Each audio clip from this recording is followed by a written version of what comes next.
A photographer working late on a deserted Cornwall pier looks up to see an 8-foot-tall man standing on the slipway. The figure doesn't walk. His torso twists, his head tilts at a rigid 90-degree angle, and he begins to slide sideways. It is a half-glide, half-stumble that defies human anatomy. More disturbingly, as his feet lift and drop across the wet stone, the movement produces absolutely zero sound. The tide is out. There are no cars, no wind. The entire isolated coastal village feels like it is holding its breath. We are seeing a new kind of myth-making. Modern internet folklore has abandoned traditional ghosts for encounters with things that are biologically and physically wrong. The clanking chains and Victorian mansions of classic horror have lost their grip on us. A haunted house feels almost quaint in a world disconnected. The thousands of true scary stories pouring into forums and YouTube channels every day offer something far more valuable than campfire fiction. They act as a massive, crowdsourced data set mapping contemporary human fear. When you organize this raw data, 3 distinct archetypes emerge.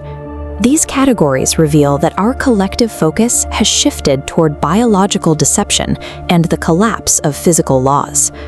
The first category is the human predator. This is the horror of being targeted in places you assume are completely safe. Take the teenager walking down a shopping street in broad daylight, only to realize 2 men are communicating across the road to box her in. They coordinate their pace, quietly and efficiently funneling her toward an isolated underground garage where no other pedestrians are in sight. Or consider an attic apartment in Portland. A resident spots someone in a heavy rain slicker standing in the dead of night in the alley. The figure isn't moving. They are using a high-end fiber optic scope to probe the seams of a neighbor's doorframe, searching for a way in. The dread in these accounts comes from the fragility of our public spaces. We rely on the assumption that everyone around us will follow a specific set of rules.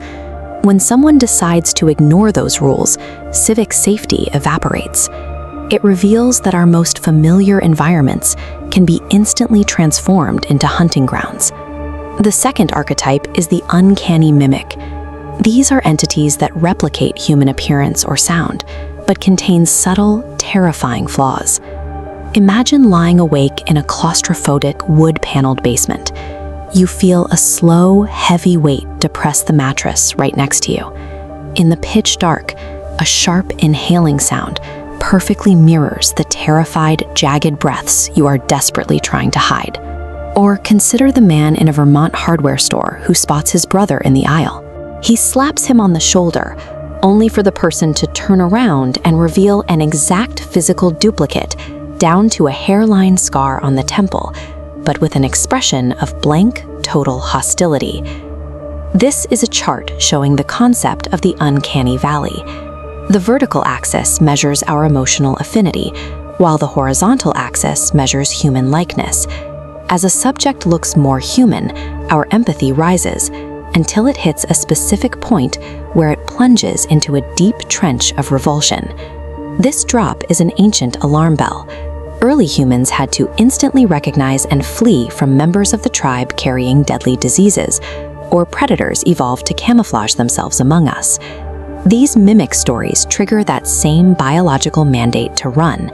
They bypass logic and hit our most primitive survival instincts. The third category moves beyond human threats into the incomprehensible, the flitch in reality. Deep in the British Columbia interior, miles from the nearest cell tower, hikers report encountering a glass man. It is a translucent, geometric figure that hovers inches above the rock. It doesn't walk, it snaps between positions with a rigid, stop-motion click. In a Minnesota courtyard, a resident watches a dark figure peel itself off a brick wall 12 feet in the air and drift weightlessly downward. It has no face, just a smooth, pale depression in the skin. In Chicago, a resident watches a multi-jointed slate-gray hand emerge from a dark closet. As he tries to call for help, his phone suddenly dies, leaving him completely alone as the deafening roar of the elevated train masks the sounds of the door opening wider. These encounters abandon organic life entirely. They act more like software bugs in the universe, ignoring gravity, anatomy, and the laws of physics. We navigate our days trusting that the world is a stable machine. These stories suggest that the operating system itself is failing. So what hidden thread connects the human predator, the biological mimic, and the reality glitch? Across this massive dataset, one detail repeats consistently: the sudden, catastrophic failure of our safety nets. We see it in the dead phone in the Chicago apartment, the lack of signal in the BC wilderness, and the empty, silent corridors of the shopping center. The actual catalyst for modern horror is the abrupt onset of total geographic and situational isolation. Folklore has always functioned as a mirror for society. The internet has simply upgraded the campfire ghost story for the digital era, crowdsourcing the things that keep us awake at night. In our hyper-connected world, our greatest fear is that tether snapping. We are terrified of becoming totally disconnected, forced to face an irrational threat alone in the dark.